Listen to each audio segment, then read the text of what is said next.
우리 함께 찬양하겠습니다. 찬송가 370장 주 안에 있는 나에게 함께 찬양하겠습니다. 찬송가 370장 주 안에 있는 나에게 함께 찬양하겠습니다. 주 안에 있는 나에게 땅 근심이 있으랴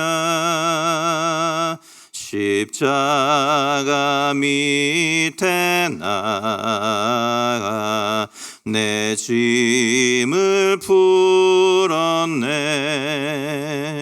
주님을 찬송하면서 할렐루야 할렐루야 내 앞길 멀고 험해도 나 주님만 따라가리. 두려움이 변하여 내 기도 되었고 전날의 안숨 변하여 내 노래 되었네. 주님을 찬송하면서 할렐루야 할렐루야 내 앞길 멀고 험해도 나 주님만 따라가리.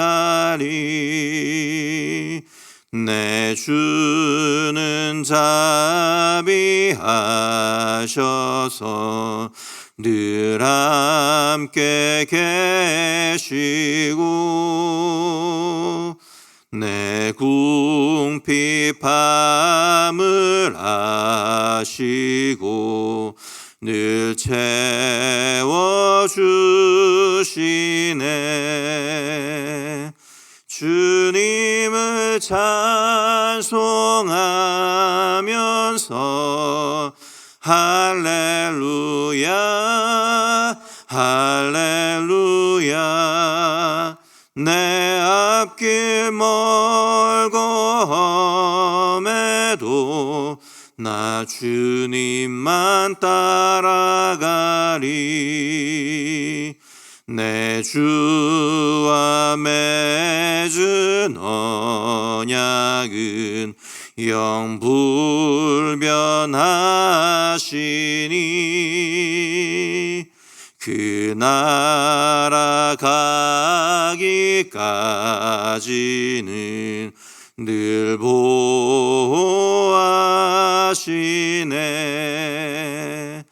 주님을 찬송하면서 할렐루야 할렐루야 내 앞길 멀고 험해도 나 주님만 따라가리. 아멘.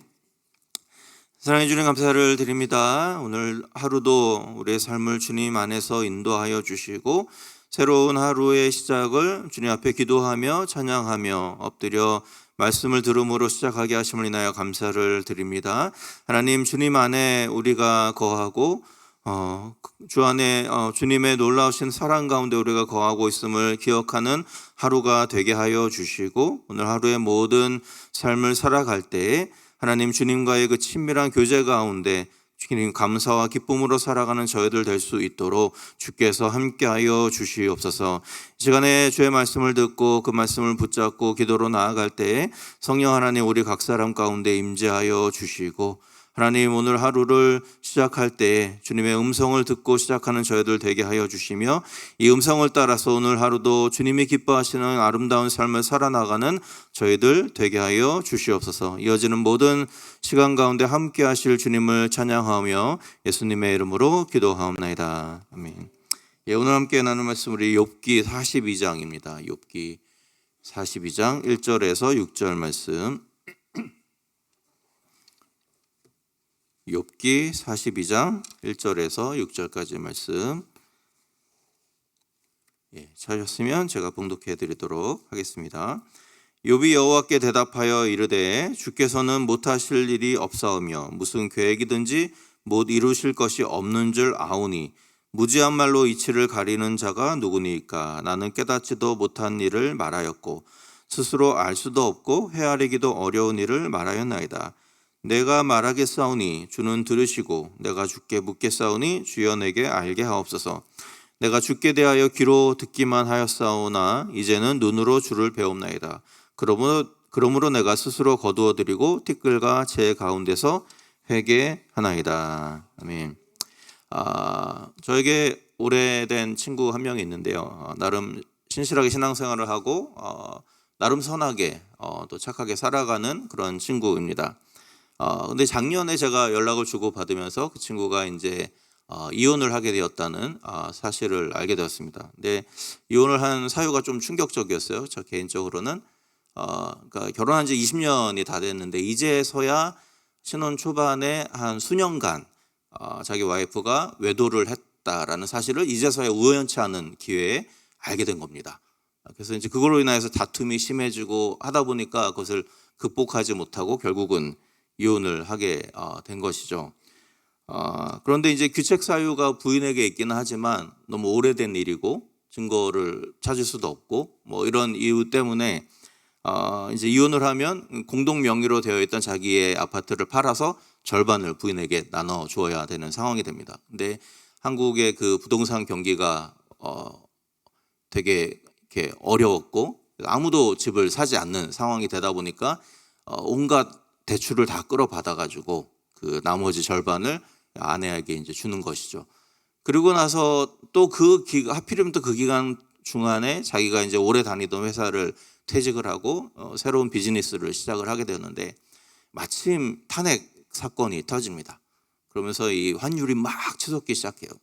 그 베트남에 공장을 지어서 뭐 납품하는 어떤 계획을 가지고 있었는데 이제는 그 환율 때문에 물건을 만들어 팔면 팔수록 적자가 나는 상황이 되어버립니다.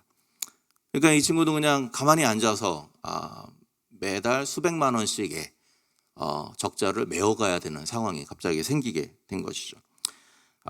그런 여러 가지 환경을 겪으면서 이 친구가 술에 거나하게 취해서 저한테 전화해서 던지는 질문이 이것이었습니다. 도대체 하나님은 왜 나에게 이런 어려움을 주시는 건가? 내가 오랫동안 신앙생활을 하고 하나님을 섬긴다고 애를 쓰고 교회를 섬기고 나름 내가 착하게 살려고 애를 써왔는데 왜 하나님은 나에게 이렇게 가혹하신 것인가? 이런 질문을 던지더군요. 아마 여러분도 비슷한 질문을 많이 해보셨겠죠. 그렇죠? 미국에 건너와서 정착하시면서 겪는 여러 가지 문제를 바라보면서 도대체 왜 하나님은 이렇게 어려운 삶 가운데 나를 내던지신 것인가? 이제 경제적으로 좀 살만하면 육체적인 질병이 찾아오기도 하고, 그렇죠? 그것이 좀 잊혀질만 하면 사랑하는 사람을 먼저 잃기도 하고, 그런 여러 가지 어려운 상황 가운데 우리는 항상 질문을 던지죠. 왜 나인가? 왜 나의 가족인가? 왜 나의 직장에, 나의 사업장에 이런 일이 생기는가? 물론 우리가 쉽게 대답을 찾을 수 있는 질문은 아니지만 우리가 읽은 욥기 이 마지막 본문이 바로 이 질문에 대한 좋은 가이드라인을 제시해 준다라고 생각이 됩니다. 오늘 본문은 그 자신이 당한 이해할 수 없는 고통 속에서 하나님께 지금까지 계속 불평하고 하나님을 원망했던 욥이 비로소 하나님을 대면하여 만난 이후에 자신이 던진 질문이 잘못되었다는 것을 깨닫는 장면을 우리에게 묘사를 하고 있습니다. 사실 3년 전쯤에 제가 이 똑같은 본문으로 그 설교를 한 적이 있는데요. 오늘은 이제 시간이 짧기 때문에 그 내용을 좀 간략하게 짧게 정리해서만 말씀드리겠습니다. 혹시 관심 있으신 분들은 그때 그 설교 찾아보시면 좀 더 자세한 내용을 아실 수 있을 것 같습니다. 오늘 본문 2절에서 4절을 보면 계속해서 하나님을 원망하던 욥의 태도가 바뀌는 모습이 등장을 합니다. 이렇게 말하죠. 그는 하나님에게는 못하실 일이 없으시고 또 무엇이든지 계획하신 것은 당신이 이루실 줄 압니다. 그러면서 이제 비로소 내가 지금까지 했던 말들이 내가 무슨 말인지도 모르고 당신에게 했군요라는 어떤 고백을 여기서 하게 되죠. 근데 6절을 보면 이런 깨달음을 갖게 된 이유가, 갖게 된 결과, 그가 이제 하는 고백이 나옵니다. 그 이렇게 말합니다. 그가 그러므로 내가 스스로 거두어 드리고 티끌과 재 가운데서 회개하나이다.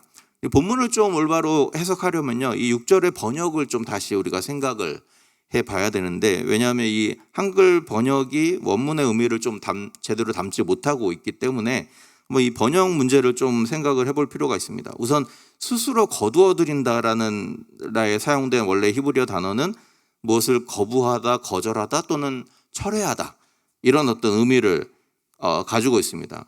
그래서 구약에서 이 단어가 사용될 때 대부분의 경우 어떤 의미로 사용되냐면, 내가 지금까지 이런 말을 했는데 이런 말을 이제는 내가 이 말을 한 것을 내가 후회합니다, 또는 이 말을 내가 철회하겠습니다, 이런 의미를 가지고 있습니다. 그리고 티끌과 재 가운데서 회개합니다도 이제 올바른 번역은 아닌데요. 이렇게 번역을 하면 욥이 티끌과 재를 뒤집어 쓰고 회개했다는 의미가 됩니다.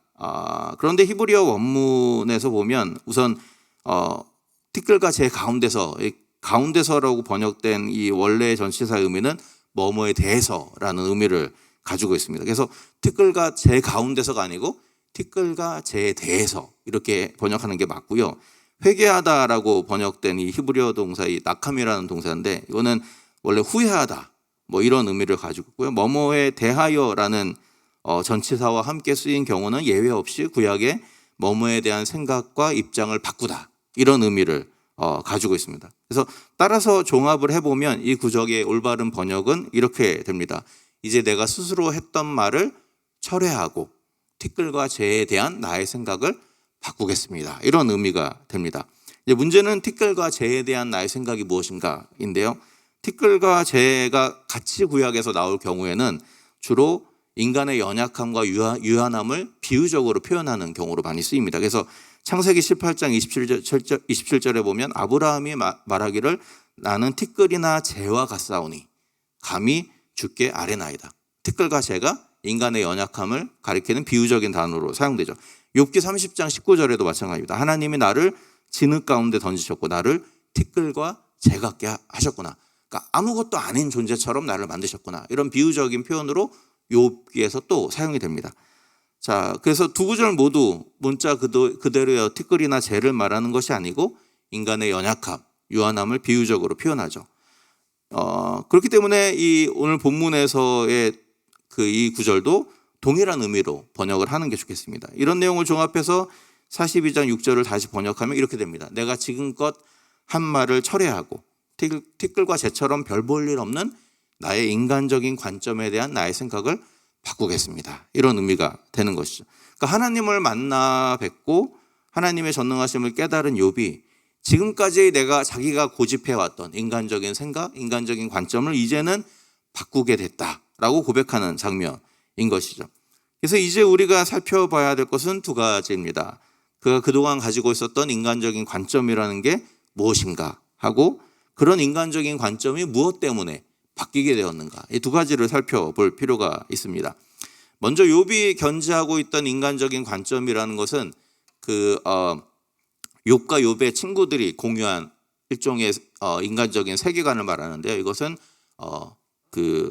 쉽게 말하면 인과응보라는 그 세계관을 말합니다. 그러니까는 선을 행했으면 상을 받고 악을 행했으면 벌을 받는다라는 것이죠. 이게 한국인에게만 익숙한 세계관이 아니고 당시 고대 근동 지역의 유대인들의 조상들에게도 굉장히 익숙하던 그런 세계관이었습니다. 욥기를 쭉 읽어보면 욥이 항상 이런 생각을 한다는 것을 우리가 알 수 있습니다. 나는 죄를 범하지 않았는데 왜 하나님 나에게 벌을 주시는가? 그 생각의 근원은 무엇입니까? 내가 죄를 범했으면 벌을 받는 게 맞지만 나는 선을 행했기 때문에 하나님 나에게 상을 주는 게 맞지, 나에게 고난을 주는 건 맞지 않다, 이런 생각인 것이죠. 사단의 생각도 마찬가지죠. 저 사람에게 어려움을 주면 저 사람이 하나님을 욕하고 하나님을 떠날 것이다. 비슷한 세계관입니다. 욥의 친구들도 마찬가지죠. 욥이 아무 이유 없이 고난을 당할 일은 없다 이렇게 생각하는 거죠. 욥이 고난을 당한 것을 보니 너는 죄를 범했다. 회개하라. 이게 욥의 친구들의 관점입니다. 그래서 우리가 잘 아는 내 시작은 미약했으나 내 나중은 창대하리라. 이게 좋은 말이 아니고요. 욥의 친구들이 한 말인데 이 말은 네가 회개하고 돌아오면 하나님이 거기에 대해서 보상을 해줄 거야. 그래서 네 나중은 창대하게 될 거야. 그러니까 빨리 회개해. 이런 말입니다. 굉장히 안 좋은 말로 사용된 것이죠. 인과응보의 세계관인 것이죠. 근데 그런 관점으로는 욥의 고난을 이해할 수가 없습니다. 왜냐하면 욥은 하나님에게 죄를 져서 벌을 받는 게 아니기 때문에. 그렇죠. 왜 내가 벌을 받는가를 자꾸 질문할수록 대답을 찾을 수가 없는 것이에요.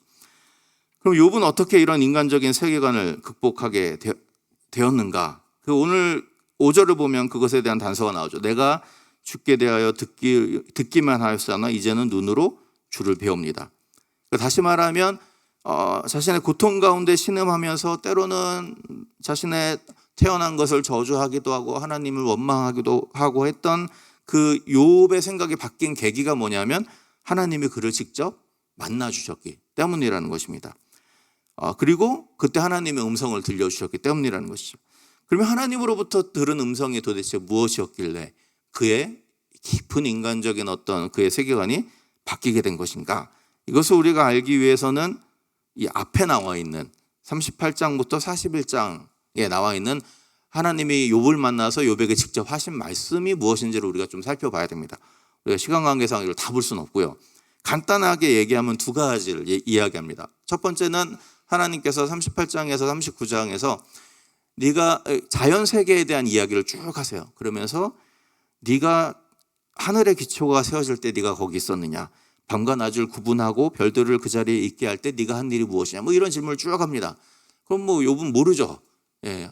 그러면서 하나님이 강조하는 것은 뭐냐면 인간의 사고로는 결코 가늠할 수 없는 일들을 하나님은 자신의 계획에 따라서 진행해 오셨다는 것이죠. 너는 알 수 없지만 땅이 어떻게 구분됐고 하늘이 어떻게 구분됐고 이 세상이 어떻게 생겼는지 너는 보지 못했지만 나는 그 모든 것까지도 나의 계획 가운데 진행한 하나님이다.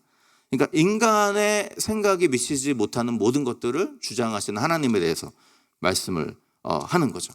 그러면서 이런 아주 거기서 굉장히 흥미로운 그 말씀 중에 하나 이런 말씀입니다. 예를 들면 이런 것이죠. 아무도 살지 않는 광야에 비를 내리는 것은 인간의 입장에서는 낭비처럼 보일 수 있지만 하나님의 입장에서는 그렇지 않다는 거죠. 하나님의 입장은 너희가 볼 수 없는 그곳에 있는 야생 동물과 야생 식물까지도 나는 돌본다. 그러니까 너의 생각으로 이해하려고 하지 말아라 라는 어떤 말씀을 하시죠. 그 40장에서 41장에 보면 이제 우리가 좀 이해하기 어려운 뭐 베히못, 리워야단 이런 어떤 동물들이 나옵니다. 이 동물들은 고대 근동 신화에서 악을 조장하고 혼란을 가져온 어떤 신화적인 동물들을 이야기를 하는데요. 하나님이 이렇게 질문하세요. 네가 무시무시한 리워야단을 사냥할 수 있느냐? 네가 새를 가지고 놀듯이 그 짐승들과 놀 수 있느냐? 이런 질문합니다. 욥은 아니라고 그렇죠. 나는 그럴 수 없습니다라고 대답할 수밖에 없죠. 근데 하나님의 질문의 의도는 뭐냐 하면 세상에 혼란을 가져온다고 생각되어졌던 그런 악의 존재들마저도 나는 애완견처럼 부리는 존재다. 이런 말씀을 하는 겁니다. 다시 말하면 하나님은 인간의 손이 닿지 않는 어떤 자연 세계뿐만 아니라 인간의 머리로는 도무지 이해할 수 없는 초자연적인 세계까지도 자신의 계획을 따라서 자신의 생각을 따라서 움직이시고 다스리시고 이끌으시는 분이시다라는 것을 강조를 하고 있는 것이죠. 이 말이 끝나고 이제 42장이 시작이 되는 겁니다. 바로 이 지점에서 욥의 생각이 깨지게 되는 것이죠. 그는 자신이 당한 어떤 고난을 인간에게 익숙한 어떤 그런 세계관, 인과응보의 세계관으로 이해해 보려고 애썼지만 그런 관점으로는 도무지 답을 찾을 수가 없는 것이죠. 그래서 하나님께 계속 묻는 것입니다. 왜 나에게 이런 고난을 주십니까? 근데 하나님이 이 질문에 대한 답을 주시는 대신에 하나님 자신이 인간의 제한된 사고로는 결코 볼 수도 없고 이해할 수도 없는 자연적인 영역과 초자연적인 영역까지도 다스리시는 하나님이시라는 것을 강조를 하고 있습니다. 이것을 깨달은 뒤에 욥이 비로소 내가 고통 중에서 던졌던 질문이 무의미하다라는 것을 알게 됩니다. 왜냐하면 초월적인 하나님의 섭리라는 것은 인간의 어떤 세계관으로, 인과응보의 어떤 세계관으로는 설명되지 않는다라는 것을 알게 된 것이죠. 그리고 마침내 이제 하나님께 엎드려 이렇게 고백을 하는 것이죠. 비록 내 고통의 원인이 무엇인지 내가 전부 알지는 못하지만 피조 세계와 초월적인 세계를 모두 지혜로 다스리시는 분이 나의 하나님이시라면 이제 내가 나의 편협한 생각을 내려놓고 하나님께 내 삶을 맡기겠습니다. 이렇게 고백을 하고 있는 것이죠. 모든 것이 이해가 되어서 고백한 것이 아닙니다. 여전히 그는 왜 자기에게 고통이 왔는지 알 수 없어요. 그럼에도 불구하고 그가 고백한 것은 무엇입니까? 하나님의 비길 수 없는 능력과 그 지혜 앞에 제가 그냥 굴복하겠습니다 라고 고백을 하는 것이죠. 그 고백 이후에 하나님이 이제 일하시죠. 하나님이 욥의 친구들을 꾸짖으시고 욥이 잃어버렸던 재산과 자녀들 모든 것들을 다시 배로 가지게 하십니다. 근데 우리가 조심해야 될 것은 이것을 보고 우리가 회개하면 하나님이 배로 축복해 주시는구나 이렇게 생각하면 안 된다는 거예요. 똑같은 얘기가 돼버리는 것이기 때문에 그렇습니다. 욥이 당한 고난이 죄 때문이 아니었던 것처럼, 그래서 하나님 왜 그것을 허락했는지를 우리 인간의 생각으로는 설명할 수 없었던 것처럼 마찬가지로 그것이 회복되는 데에도 마땅한 인과관계가 존재하지는 않는다는 것이 욥의 메시지입니다. 그가 회개해서 그가 하나님이 어떤 분인지를 깨달아서 하나님 복을 주셨다 이렇게 말할 수도 있지만, 도리어 욥기는 그 모든 것들을 인과관계로 설명하는 것을 거부합니다. 그래서 따라서 우리가 내릴 수 있는 결론은 무엇이냐면 욥의 고통이 설명할 수 없는 하나님의 섭리였던 것과 마찬가지로 욥이 나중에 받은 축복 또한 설명할 수 없는 하나님의 은혜일 뿐이다 이렇게 말할 수밖에 없는 것이죠. 그렇다면 이 본문이 우리에게 던지는 메시지는 무엇일까요? 우리가 살아가다 보면 욥과 같은 질문을 던질 때가 많이 있습니다. 왜 나에게, 왜 우리 가족에게, 왜 나의 자녀에게 이런 질문을 던지게 되죠. 근데 그 질문의 뿌리에는 우리가 극복하지 못한 인간적인 세계관이 자리 잡고 있다라는 것입니다. 내가 열심히 살았으니 보상을 받아야겠다라는 생각이나 내가 하나님을 잘 믿어왔으니 복을 받아야겠다라는 생각이 바로 그런 것이죠. 조금만 생각해 보면 이런 관점이 굉장히 우리에게 무서운 관점이라는 것을 우리가 알 수 있습니다. 왜냐하면 내가 열심히 산 보상으로 구원을 얻을 수 있다고 한다면, 그죠? 여기에는 구원을 받을 수 있는 사람이 아무도 없게 될 것이기 때문에 그렇습니다. 도리어 하나님은 우리가 스스로 선하게 살 수 없는 존재임을 아시기 때문에 우리를 위해서 예수 그리스도를 보내주시고 그의 피로 말미암아 구원을 얻게 하신 것이죠. 우리가 아직 죄인이었을 때에 우리를 위해서 아들을 주심으로 우리를 의롭다고 칭해 주신 것입니다. 이처럼 구원은 이 세상의 세계관의 인과응보나 어떤 인과관계로는 결코 설명될 수가 없는 것이죠. 그것은 그냥 하나님의 섭리일 뿐입니다. 마찬가지로 우리가 얻은 구원이라는 것이 인간의 관점으로는 설명할 수 없는 신비인 것처럼 우리 가운데 찾아오는 여러 가지 어려움과 고통과 고난도 우리의 머리로는 측량할 수 없는 하나님의 섭리라는 것을 우리가 인정할 필요가 있다는 것이죠. 그래서 왜 나에게 이런 일이 생겼느냐 이런 질문은 어떤 의미에서는 무의미한 질문일 수 있다는 것이죠. 우리의 생각을 뛰어넘는 질문일 수 있다는 겁니다. 우리의 지혜로는 그 질문에 대한 대답을 찾을 방법이 없는 것이죠. 다만 우리가 알 수 있는 것은 무엇입니까? 우리의 삶 전체가 하나님의 섭리 가운데 창조되었고 보존되고 있다는 사실입니다. 그래서 이제는 우리의 질문 자체가 좀 바뀔 필요가 있는 것이죠. 왜 나에게 이런 질문이 생기는가? 라는 질문이 아니라 이제는 이 문제를 통해서 하나님이 이루시고자 하는 것이 무엇인가? 이런 질문으로 바뀔 필요가 있다는 것이죠. 그러니까 나 중심적인 사고에서 하나님 중심적인 사고로의 전환이 필요한 것입니다. 그러니까 욥기가 보여주듯이 티끌과 재에 불과한 우리의 인간적인 관점으로는 왜라는 질문에 대답을 할 수 없어요. 다만 지금 우리에게 필요한 것은 이 모든 상황 속에서도 하나님은 여전히 내 삶을 자신의 섭리로 인도하고 계시다는 신뢰라는 것이죠. 중요한 것은 무엇입니까? 욥이 이 놀라운 사실을 언제 깨닫게 되죠? 하나님을 대면한 이후에야 깨닫게 되었다는 것입니다. 그렇기에 오늘 우리에게도 하나님을 대면하여 만나는 경험이 필요한 것입니다. 나의 방식과 나의 판단으로 가득해서 나 중심적으로 생각하는 어떤 나의 한계를 벗어나려고 한다면, 벗어나기 원한다면 우리는 우리의 사고를 뛰어넘어서 일하시는 하나님을 대면하여서 만날 필요가 있는 것이죠. 그렇게 우리의 시선이 하나님의 시선과 연결될 때 비로소 우리의 삶 속에서 숨어있는 하나님의 섭리와 계획을 발견할 수 있는 눈이 떠질 수 있게 된다라는 것이죠. 그리고 그렇게 될 때 비로소 우리의 고난 뒤에서 일하시는 하나님을 생각하면서 포기하지 않고 나에게 맡겨주신 믿음의 길을 꿋꿋이 걸어갈 수 있게 된다라는 것이죠. 오늘 하루를 살아가실 때 이 은혜가 우리 가운데 임하면 좋겠습니다. 우리 삶의 현장 속에서, 가정 안에서, 우리의 비즈니스의 현장에서, 직장에서 나와 함께 계신 하나님을 대면하여 만나는 하루가 되면 좋겠고요. 그 하나님과의 만남을 통하여서 우리 삶을 이끄시는 하나님의 놀라우신 은혜를 경험하고, 그로 말미암아 넘어지지 아니하고 포기하지 아니하고 우리에게 맡겨주신 믿음의 길을 담대히 걸어갈 수 있는 저와 여러분 될 수 있기를 주님의 이름으로 축복합니다. 기도하겠습니다.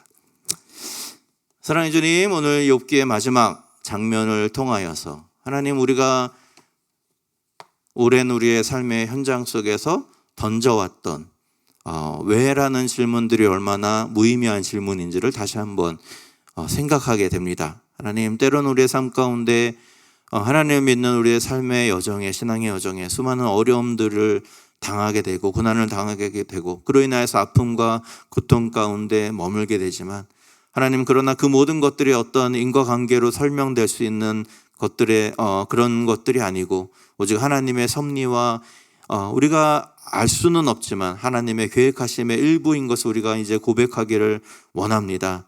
하나님, 우리의 삶의 현장 가운데서 주님, 이 놀라운 어떤 생각의 변화들이 생겨나게 하여 주시고, 하나님, 무엇보다 그런 욥이 하나님을 만난 이후에 그의 생각의 틀이 깨어진 것처럼 오늘 우리도 예배를 통하여 우리 개인적으로 주 앞에 말씀을 읽는 시간들을 통하여 주 앞에 엎드려 기도하는 시간들을 통하여 놀라우신 하나님을 경험케 하여 주시고 우리의 생각과 모든 이성을 초월해 역사하시는 하나님을 만나게 하심으로 말미암아 우리의 아버지 생각이 깊어지고 우리 삶 속에 숨어있는 하나님의 놀라우신 섭리를 깨달을 수 있는 저희들 될 수 있도록 주께서 함께하여 주시옵소서. 주님, 우리의 시선이 하나님의 시선과 연결되어지기를 원합니다. 그래서 우리의 눈으로 세상을 바라볼 것이 아니라 주님의 눈으로 세상을 바라보게 하여 주시고 그 하나님의 놀라우신 아버지 시선으로 말미암아 우리의 삶을 해석하는 우리의 방식이 바뀌어지고 하나님, 우리의 삶을 아버지 바라보는 우리의 생각들이 바뀌어지고 그래서 날마다 주님 안에서 한 걸음 한 걸음 걸어갈 수 있는 저희들의 인생 될 수 있도록 주께서 함께하여 주시옵소서. 오늘 하루 우리의 삶 가운데 어떤 일들이 생기든 어떤 어려움들이 닥치든 간에 하나님, 그 뒤에 계신 하나님을 인정하며 온전히 우리의 삶을 주님께 내어놓는 귀한 하루의 삶 되게 하여 주시고 그로 말미암아 오늘 하루도 승리하는 저희들의 인생 되게 하여 주시옵소서. 감사합니다. 예수님의 이름으로 기도하옵나이다. 아멘.